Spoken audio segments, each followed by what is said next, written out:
Hello everyone, welcome.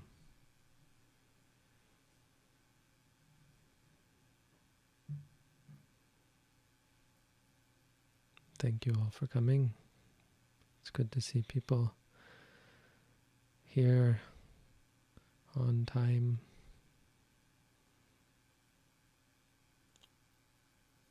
With a sincere interest in participating in this session. Thank you. I'm here today with Chris. Chris has recovered from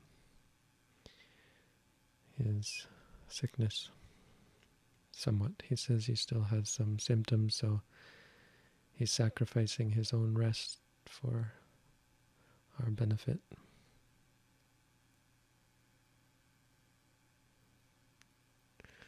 Sickness is a big part of suffering. The Buddha said, the absence of sickness, freedom from sickness, is the greatest gain. And of course,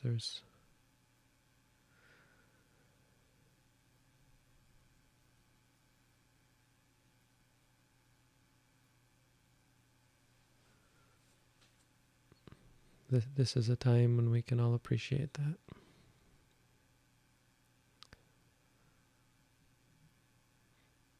It's not some foreign conceptual, theoretical idea, sickness, health, something that we're faced with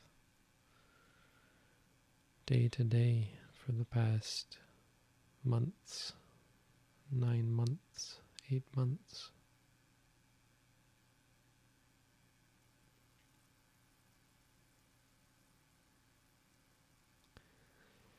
It's one of the 4 Devadutta, the Buddha said. One of the 4 divine messengers. Divine, they're so precious that they are considered divine. Of course, sickness is not a precious thing. Sickness is a horrible thing. But what's precious is the knowledge. What's precious is the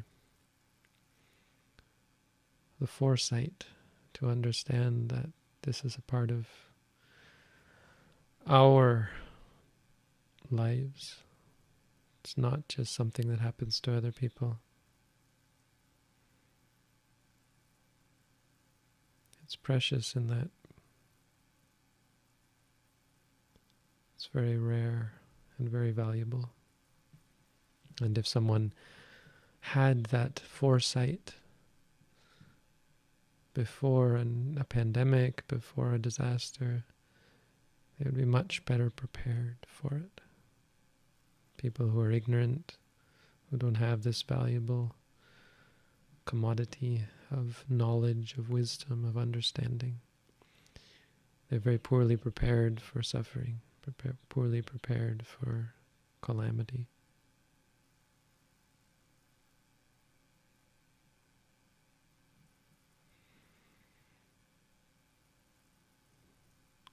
So when we look at the world now, there's so much stress and suffering. It feels like we're living in a time when the amount of sheer hopelessness and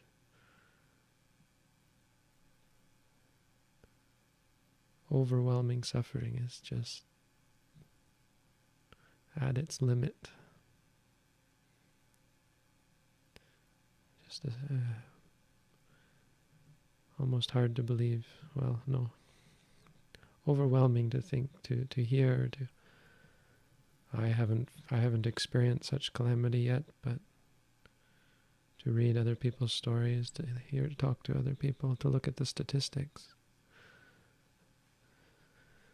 to read the news. If you look at the headlines, it's easy to become overwhelmed. It's easy to. It's not hard to get a sense of how much suffering is out there. I can only imagine how it is for someone who is living in poverty or destitution, and someone in their family gets sick or they get sick, is unable to find help, assistance. People who have to choose between food and healthcare. People who see their family get sick and die. 200,000 people dead in America from this. In America alone. I don't know how many in Canada. Not as many, I guess.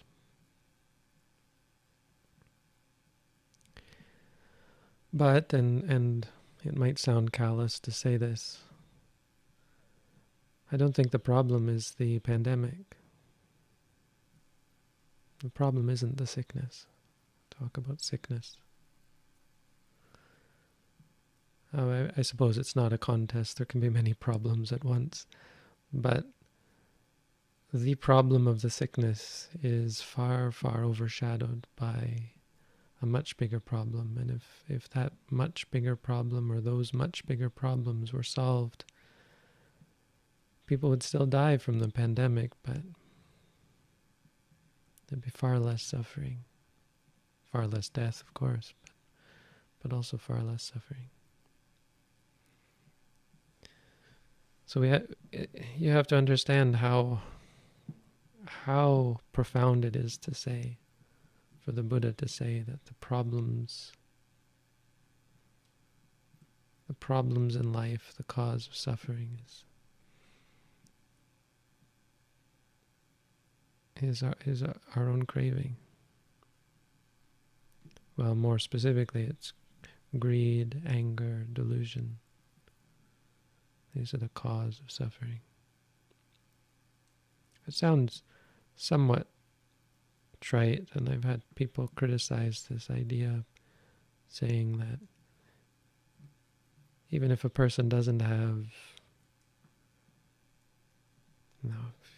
doesn't get angry themselves or greedy themselves or deluded themselves, people still cause horrible suffering. And it doesn't help you when you're sick, they say. Of course it does help you when you're sick. You suffer far less when your mind is not suffering as well, right? But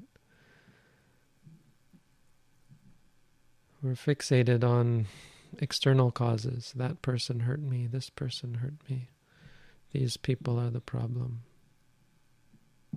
The system is the problem. Systems are so problematic. Systems are like the machines it's like that movie, The Terminator. People created these machines, and then you didn't even need people anymore. The suffering was all caused by the machines. Machines that didn't even have minds caused all the suffering, right?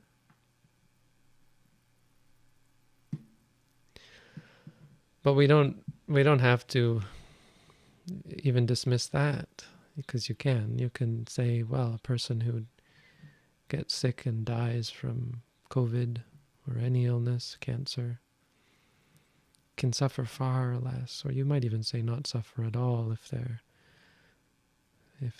enlightened, if their mind is pure. But that's not even the whole of it.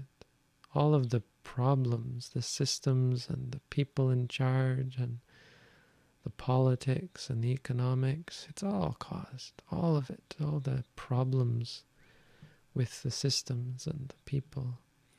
It's all still greed, anger, and delusion.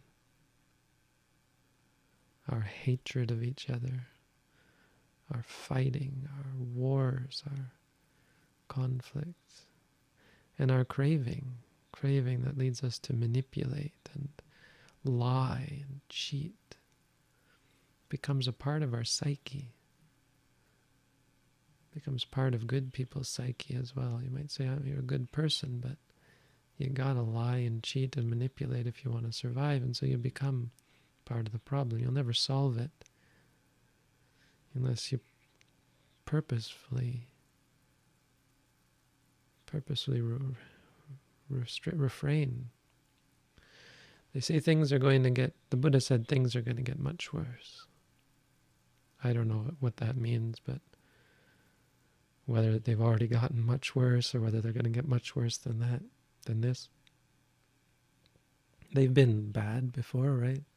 World War II was horrific. If you want to do some studying about the death and destruction and just outright suffering of World War II.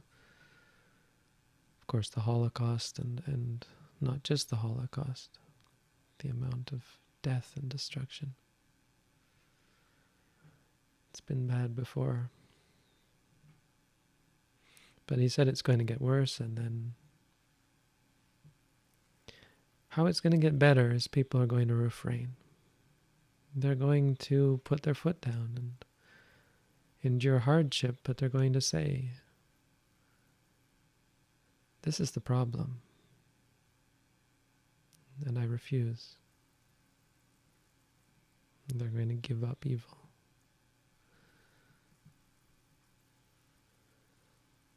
The next Dhammapada verse, if I ever start doing Dhammapada verses again, I assume I will eventually, addresses this. It talks about how much easier it is to live immoral. It's so easy if you're an immoral individual. Someone who is moral and ethical has a hard time of it.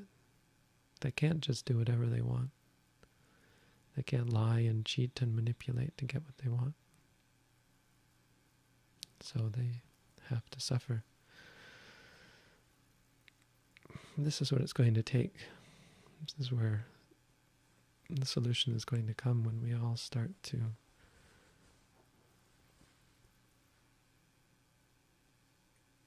opt out of the system, and that when our view starts to change.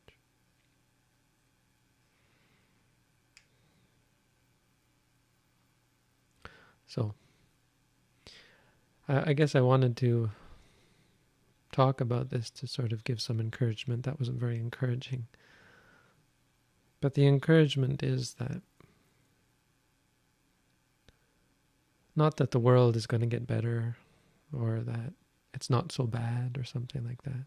The world is bad. I think there's a lot of bad in the world. A lot of bad things happening, a lot of suffering. The encouragement is that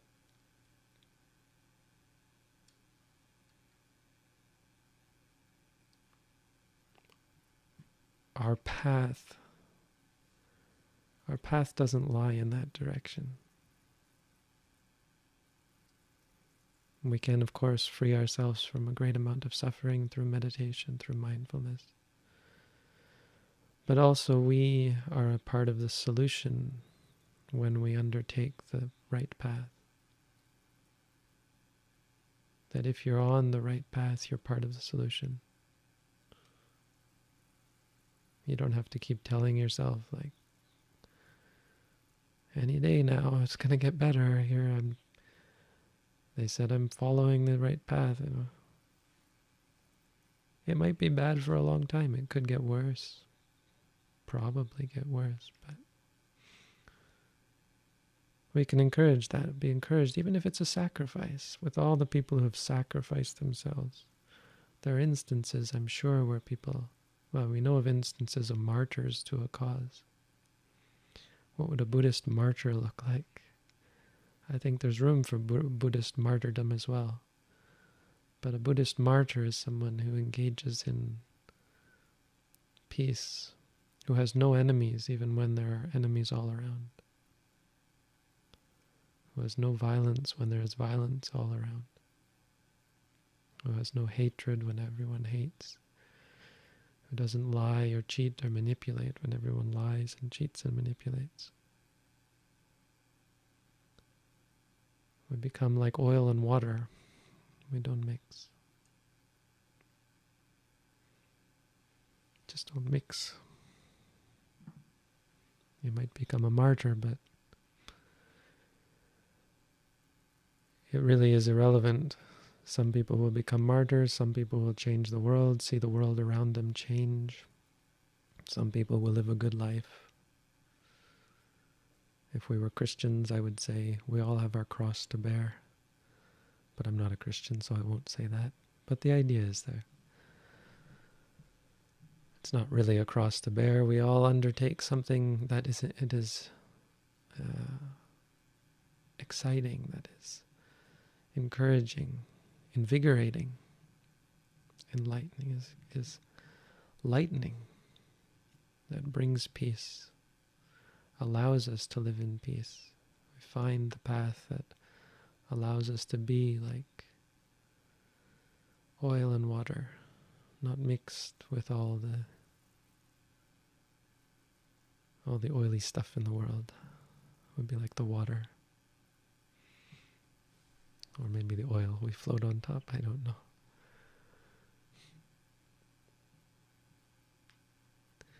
All right, enough talk. Now I'm going to ask that we cut off the chat. No more chatting in the chat, and I won't do any more chatting as well. Chris is going to ask questions. If you have them, you post them. Chris will speak them, and I will answer them. Everybody else, take up a mindful frame of mind. No more chatting. Any chatting will be deleted. Any talk that isn't a question will be deleted. Be mindful when you post questions. Try to use proper grammar and so on. All right, I'm ready when you are, Chris. All right, let's begin. Will you talk about the importance of posture in meditation? There are 4 postures: walking, standing, sitting, and lying. And you can be mindful in any one of them. That's not the question you asked. I understand that that's not what you were asking, but that's what's important about posture.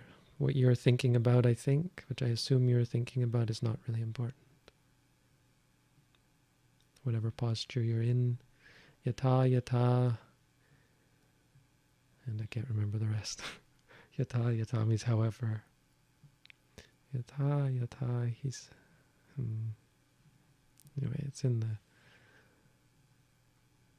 Baharito, I think is the word, is sent. Wherever the mind is disposed, wherever the mind is put, whatever position it's in.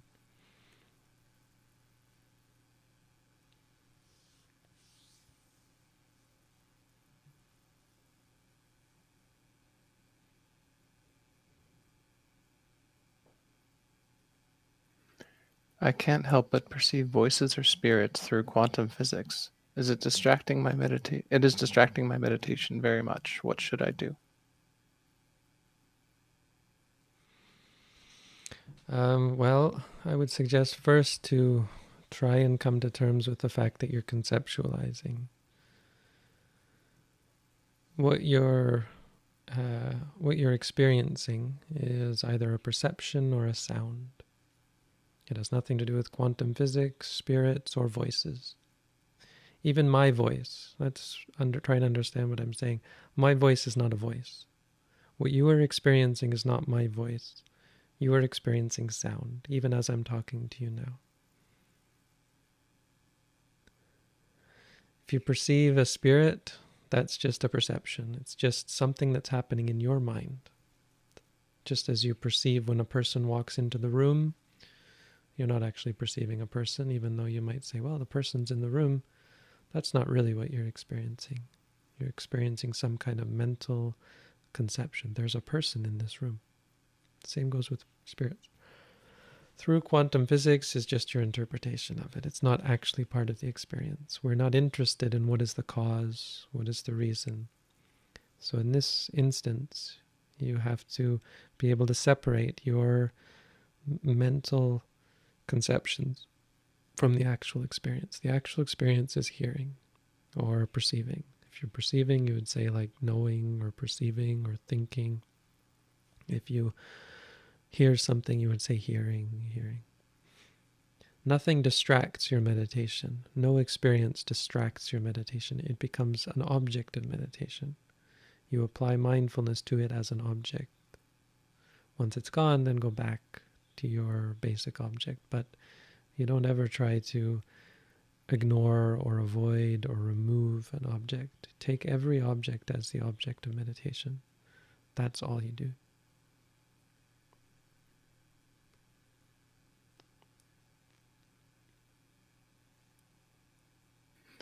What is the difference between noting and justifying? Noting some inappropriate liking feels like letting it be and saying not a big deal. Isn't it dangerous? I'm noting the fear and thinking too. Well, it is different from how we normally respond to problems. We normally freak out about them and try to fix them.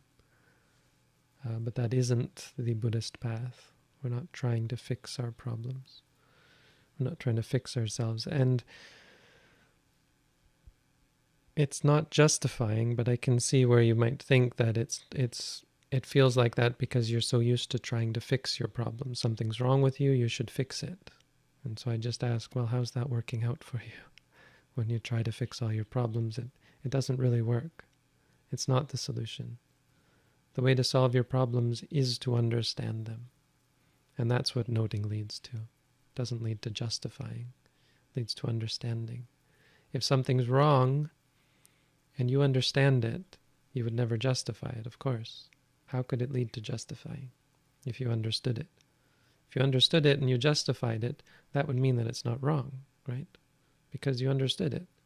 If you justified it and it was wrong, that means you don't understand it. So I make the claim that if you observe it and note it, remind yourself about its basic nature, you're going to see it so clearly that you'll understand it, and you'll understand what is appropriate and inappropriate. There's no such thing as inappropriate. Well, I mean, there are inappropriate, so liking.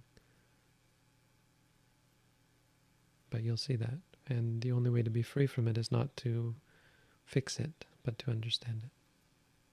You wouldn't give rise to inappropriate liking if you understood it. You just wouldn't.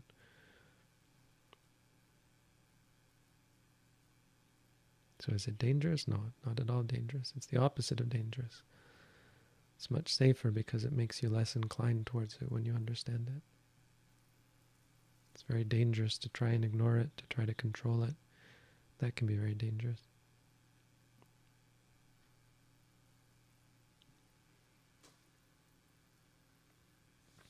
How are emotions classified? Anger, joy, worry, fear. And should we focus on them as sensations in the body? No, they are not sensations in the body. They are paired often with, or lead often to, sensations in the body, but they're distinct.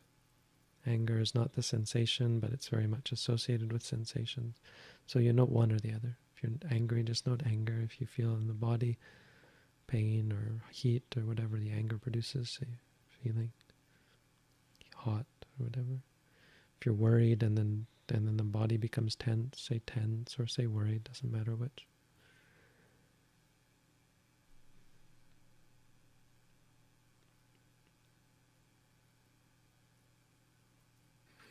I get lost in thoughts, and when I come back to the present moment, I'm not even aware where my mind wandered. It's like there was a timeout for a while in my head. Is that okay? What's happening there?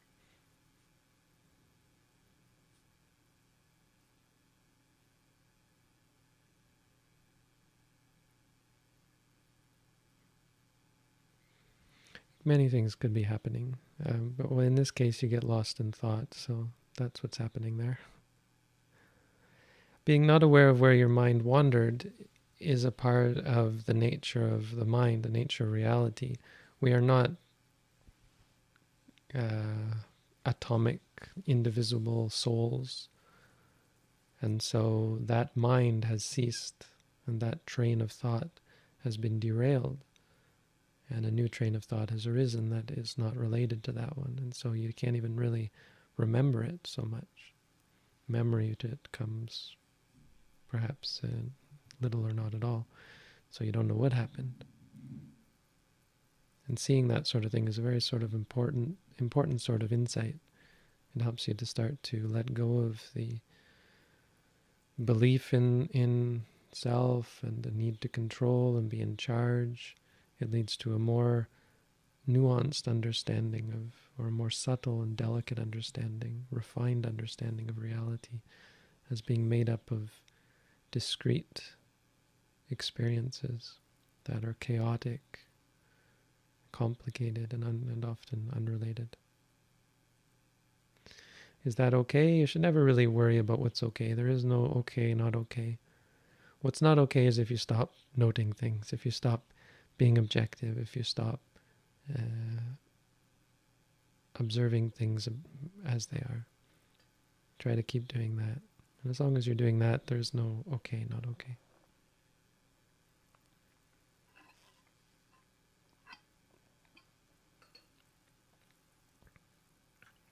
Are meditation stats and streaks harmful or beneficial to our practice? I don't know what that means. Is that like our website that takes that or apps that keep your stats and streaks?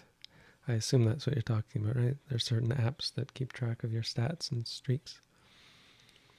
I wouldn't use such things, but let me see. Could someone use it beneficially? I wouldn't. I would say that's reliance on the past.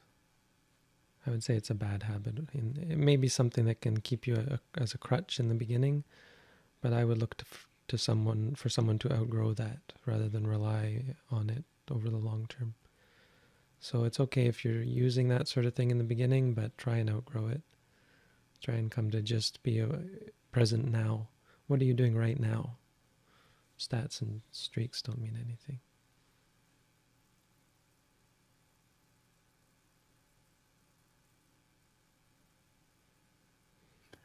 I have problems staying with a meditation object because of fear of scary, superstitious stuff. Any advice?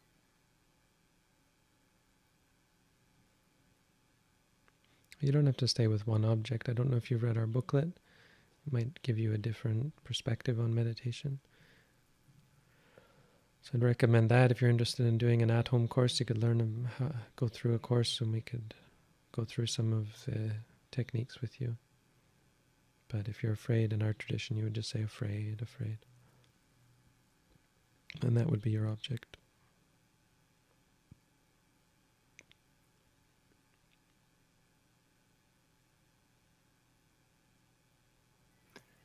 Do you recommend learning from multiple teachers or focusing on one? I have noticed there are contradictions between teachings when listening to multiple teachers. I think you can guess what the answer is going to be. There's no benefit from hearing contradictory things, right? So you'll have to pick one. What you can do is pick one for a while and see how it goes. And then if it doesn't work, just pick the other one, right? And hopefully one of them got the right answer.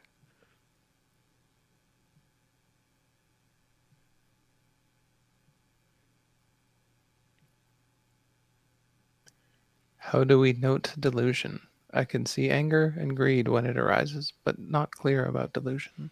Well, that is delusion. That is, I mean, I'm not being critical, but that there is the essence of delusion, the lack of clarity, the doubt, the uncertainty. The lack of clarity is delusion. Delusion isn't really something you can note. It's what keeps you from noting. It's the opposite of mindfulness. When you look at the Satipatthana Sutta, it says, Vinaya loke abhijja domanasang. So giving up greed and anger in regards to the world, in regards to our experiences. Why doesn't it mention delusion? Because delusion is like darkness. Mindfulness is like the light. When you shine the light in, the darkness disappears. What you can note is things like confused, doubting, unsure, worried. All of that is delusion-based. Really, all defilements are delusion-based. So even when you're noting greed or anger, you're curing the delusion there. Because it's delusion that leads to those things because you don't understand them perfectly. If you understood them, they wouldn't arise.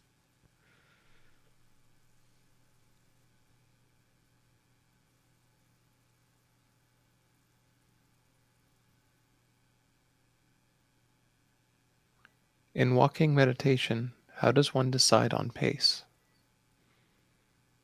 Well, you do have to have some default sense of it being slow. And by slow, I just mean methodical. So slow enough so that the mind can note the beginning and the end of the movement, each movement. That's it. If it feels slow, particularly slow, and that would be slower than that. Like, I know this is how slow it needs to be. Isn't that slow, but slow enough to note. And if I'm going slower than that and it feels slow, like I don't need to go this slow to note it, then it's too slow. There's no benefit from going slower and slower, thinking you're going to note it better, or you're going to stay with it more and more. That's not the point. Just long enough so that when you are focused on it, you can see the beginning and the end of it. That's not too slow. Any faster than that, where it feels like you're going a little too fast, or fast, is too fast.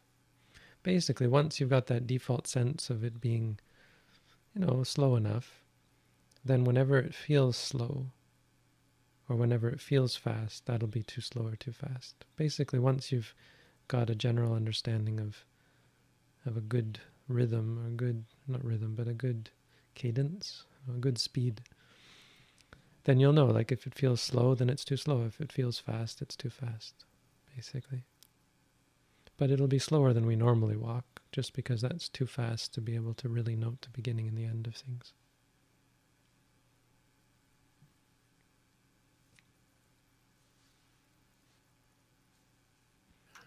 Any tips to help with dullness? I find my attention is not clear and sharp often during my sits. Will continued practice resolve this issue? I mean, it's not really an issue. It's just the state of your mind. And even, well, let's just say it's not really a big problem. Your mind is going to be dull sometimes. It's going to be sharp sometimes. Really, all you have to do is note when it's dull, note when it's sharp. You'll find it gets sharper as you note, as you practice over time.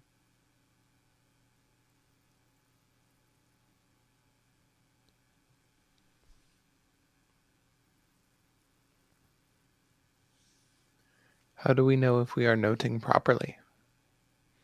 There is no properly. If you're doing it, you're doing it. It's not like you can choose or you can fine-tune it or anything like that. Fine-tuning comes from seeing clearly. It will get better, and it's really not about adding any quality. It's about subtracting quality. So what you're going to see is what you're doing wrong, basically, until you're just doing it right. It's really a very simple thing. The problem is our minds add a lot in, like greed, anger, and delusion, basically.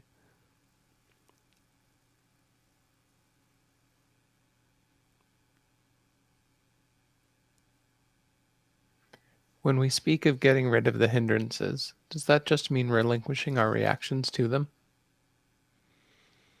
Well, they are reactions. The hindrances are reactions, so it's not your reactions to them. That's a part of it, because we have reactions to our reactions, of course. But getting rid of the hindrances is seeing clearly, or really technically getting rid of the hindrances is, well, it depends what you mean by getting rid of them.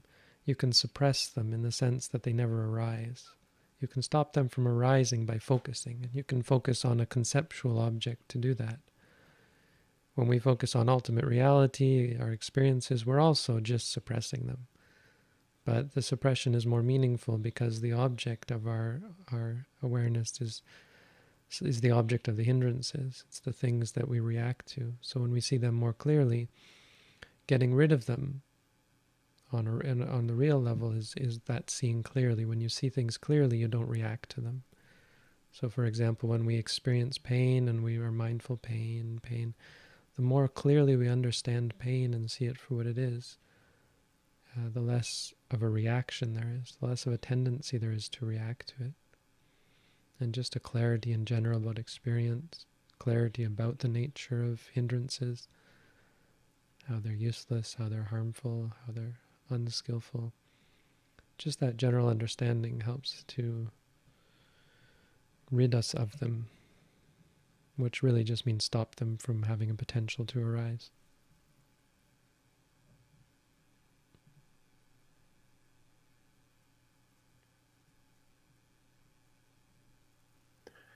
When I note something, I tend to reassure myself and say, it's just hearing, etc. Should I stop it?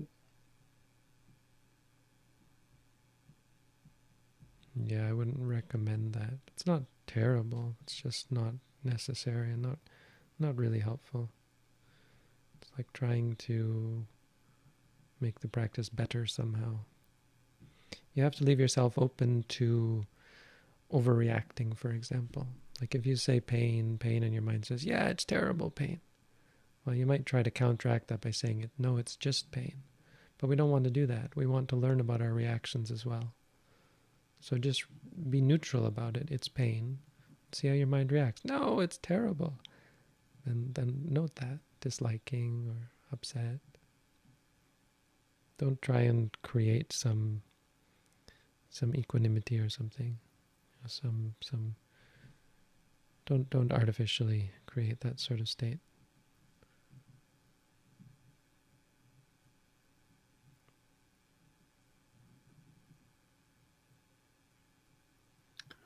What is a thought moment, and what is its significance?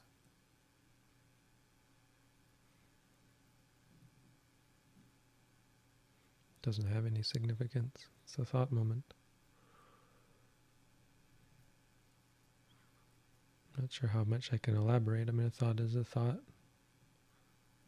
It arises, it ceases, it's impermanent, suffering, and non-self. It ultimately has no significance, and that's really the goal, to see that.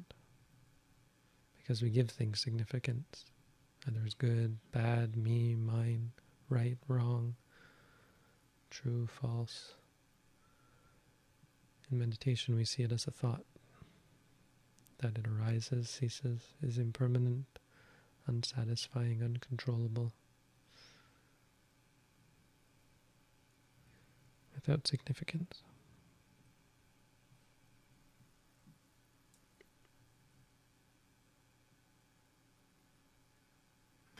How do I deal with the emotion of anger that arises or lingers during my meditation?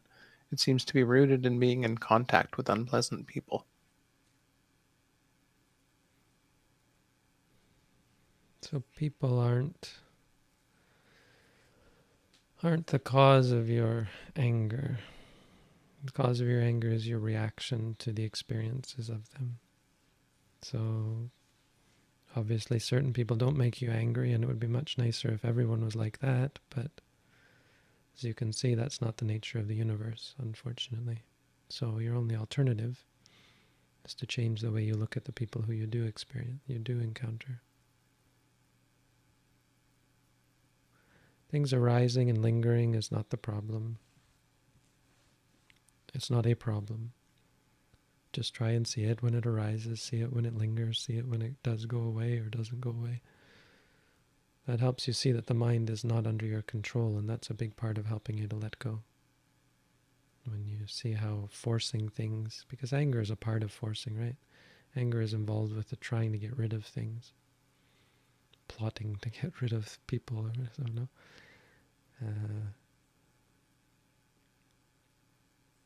And so you stop doing that once you see that there's no point in getting upset, because you're not in control even of your anger.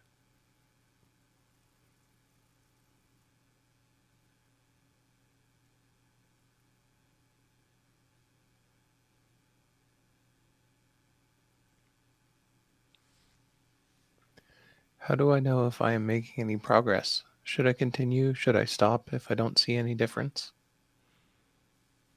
You'll know you're making progress if you have less greed, less anger, and less delusion.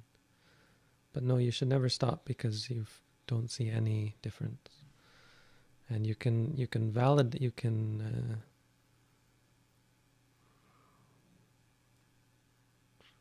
accept that because you know that you're doing the right thing. That's what you have to figure out, is what is the right thing to do.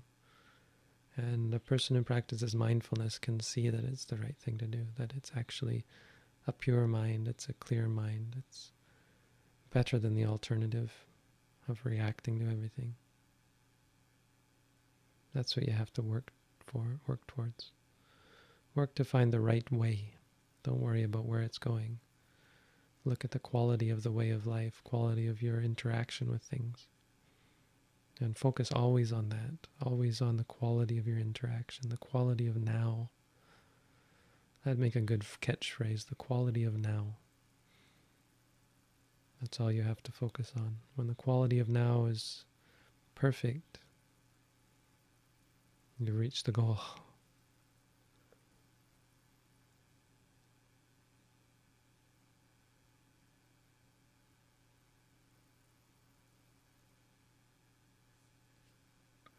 I could not make it a habit in spite of following the books. Should I take the advice from an instructor in your website? I would recommend it. I would recommend considering it. I don't want to toot my own horn, or toot our own horn, but I'm also the only instructor at the moment. We were talking about hopefully we can find some way to open up the at-home course to at least one other instructor. That would be interesting, but I'm not sure how that will work yet. It might be that we could have some of the sessions with both of us. I could have someone listening to start, just so we were on the same page, and once they got a sense of how I do the online course, the at-home course, and we're clear that it's not that they're able to do it, that they don't have any problems with it, and then we need to change the interface so that there's another instructor. That you're clear. I think you'd have to be clear which instructor you're getting, because probably some people don't want to have anything to do with me, so they'd rather have the other instructor. But yes, I would recommend. At the moment I'm the instructor, so you're welcome to sign up for an at-home course. People seem to get a lot out of it. Speaking of which, if you did get something out of the at-home course, we have a testimonials page that I don't think a lot of people ever use. Maybe that's because they didn't get much out of it, but I think also because people just didn't know about it. So I'd encourage you to write about your experience on our testimonials. It's in the app, because that encourages other people if you did get something out of it. And I think it's a good thing, otherwise I wouldn't be teaching it. So the fact that other people would say that it's a good thing would be encouraging for people. You could maybe publish it somewhere anonymously, but see what people had written about it.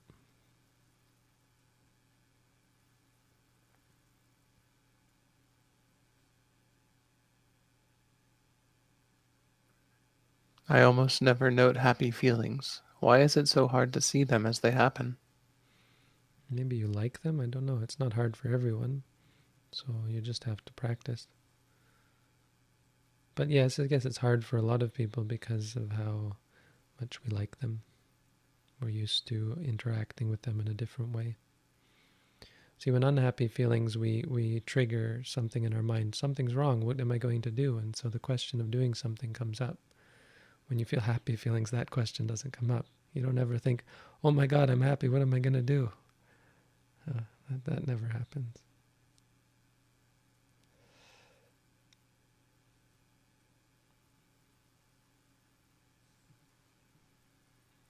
Is slow, cautious progression better than spontaneous and random contributions towards a goal?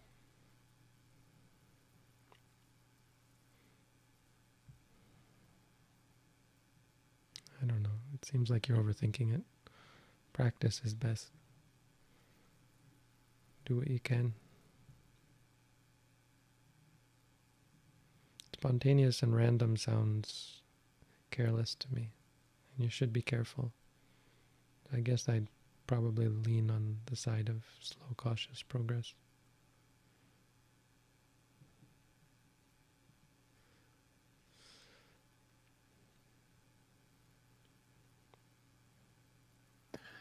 I sometimes begin to meditate while I am asleep. What is best to do in such a situation? Wake up, I guess.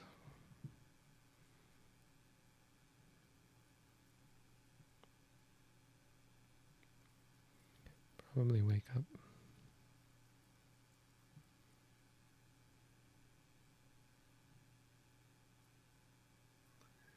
Am I harming myself by craving the company of other people?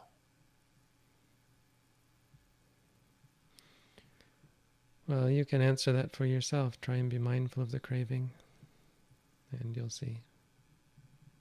It's not even so much about harming yourself. Just no matter what you experience, try to be mindful of it and you'll be able to see the nature of it, and you'll be able to refine that behavior in such a way that you're more at peace.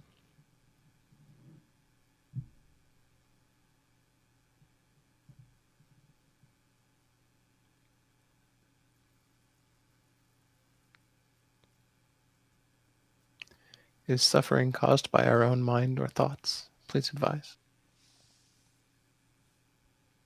Suffering is caused by craving.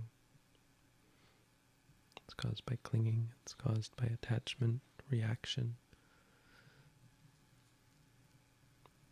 Not all reaction. Some reaction is wholesome.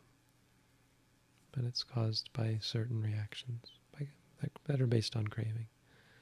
Some kind of need. Some kind of partiality or need is really the point, because if a result doesn't occur, then you're upset. Or if a result does occur, you're upset. Some kind of dependency. Anisito javiharati. Try to dwell independent in the world. Not relying on anything, that's the point.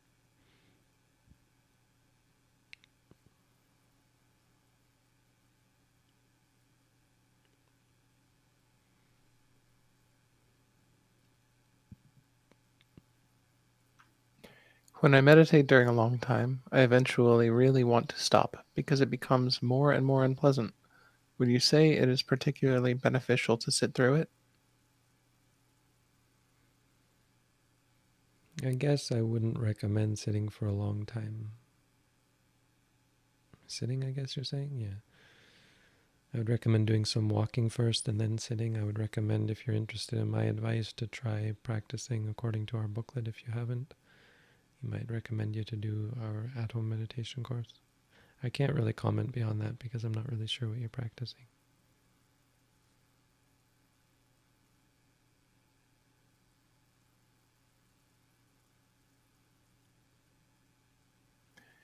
If it is important to properly discern emotions, how can I reliably discern them? Currently, my diagnosis of an emotion is based on the thought it arises from, that is, inferred from it. Is that appropriate? You might be overthinking things. If you're angry, say angry. If you're greedy, want something, say wanting. If you like something, say liking. If you're worried or afraid, just note that. Don't know if you've read the booklet. I recommend you'd start there if you haven't.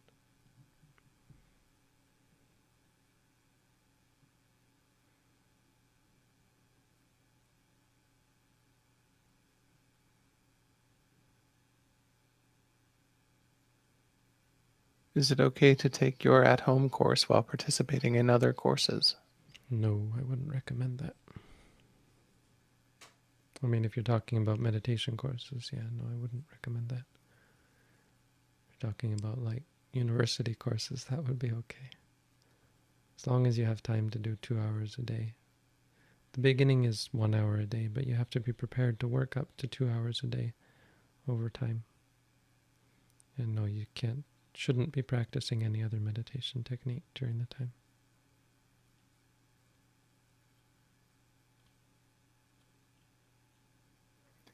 What is the Buddhist view on loneliness? Countless studies show loneliness and having no friends, relationships has hazardous health effects for the body and brain. How do you transcend this?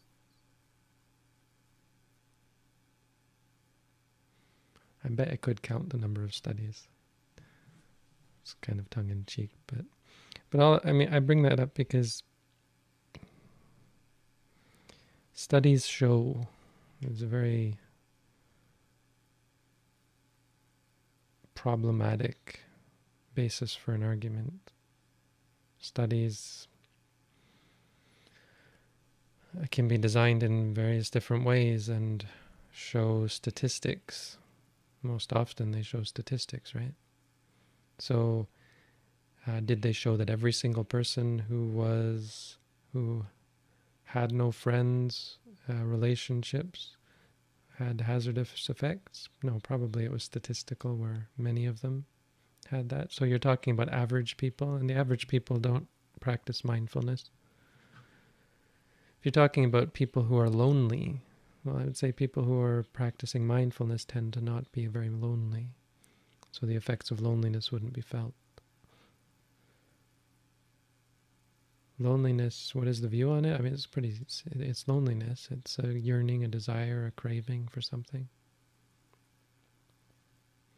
That's all it is. There's nothing mysterious about it.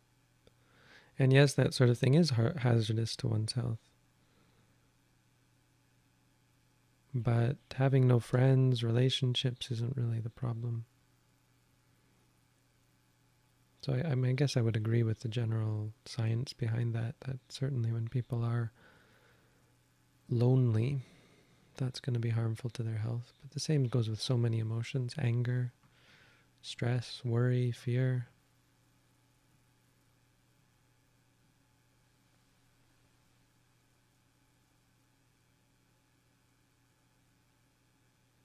You haven't read the book that I recommend checking it out.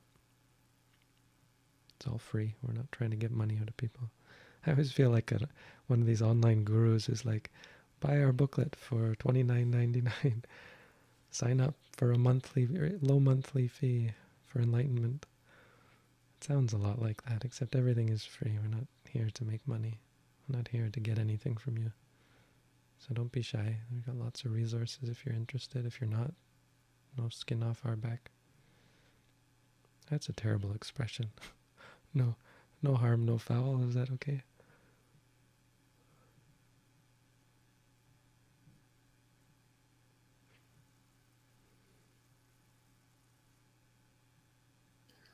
Is it normal that I no longer feel any emotion as vividly as I used to?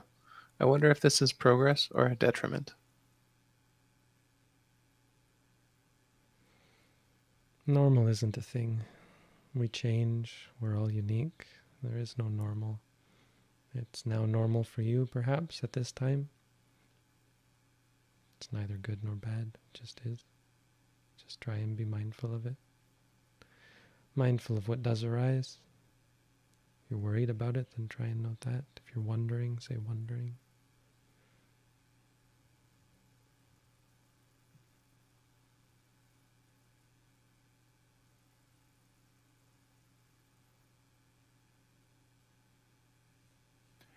What's a good way to keep a solid meditation schedule and stop making up excuses not to? Well, you have to look at why you're making excuses. So you've got defilements, most likely, and those are causing you to react to even the thought of being mindful. So try and be mindful of those. There's probably other things that you'd rather be doing, and so you have to be mindful of those desires. It's not easy. I have no quick fix for you. One thing that psychologically seems to work is find a teacher, do a course with a teacher. But that, I think, is only a first step. You shouldn't rely on that. You do have to do the hard work of eventually taking your future into your own hands. We're too lulled into a sense of security of thinking that everything's going to turn out all right. We have this sort of Hollywood fantasy of a happily ever after.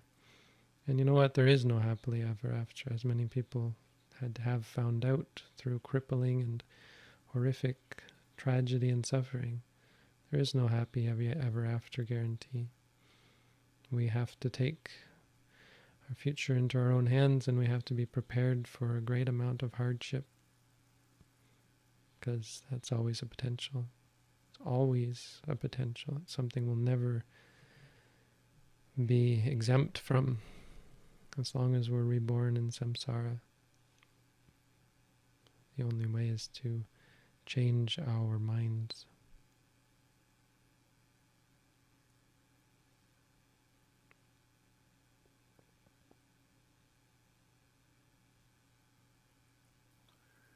What size should be the touching points on the body in sitting? Should they be on the surface of the body or inside the body? About the size of a coin on the surface of the body.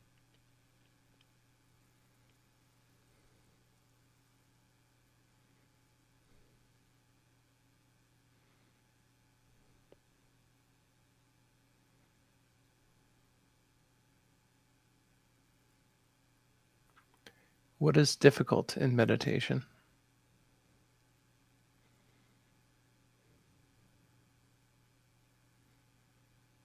have to be a little more specific or a little more clear about what you're asking and why you're asking it. Meditation can be very difficult. It's a challenge because it's not familiar to us. Tell me what's your concern?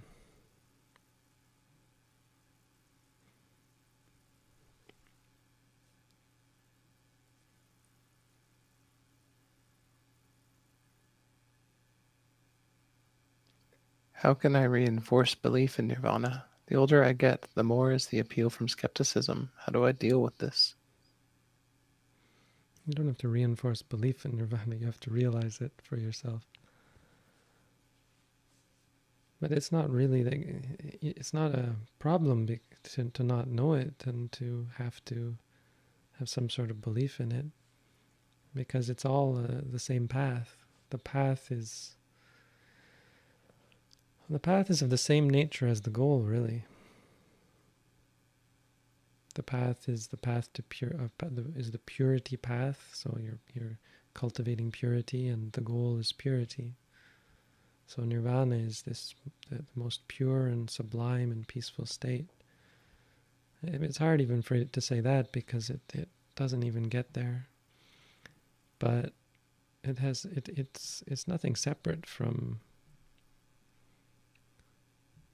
It's nothing separate or mysterious. It's not like Nirvana is something that arises in your mind. But Nirvana is cessation. It's when the mind lets go. So you don't have to even worry about it. You just have to see things so clearly that your mind is ready to let go, that your mind ceases to cling.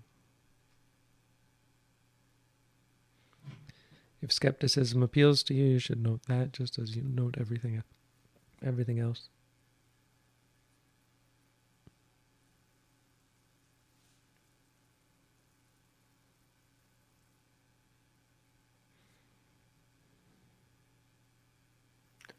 How focused on attainments should you be in meditation practice? I feel like I've already answered this one. Focus on the practice. Don't focus on attainments.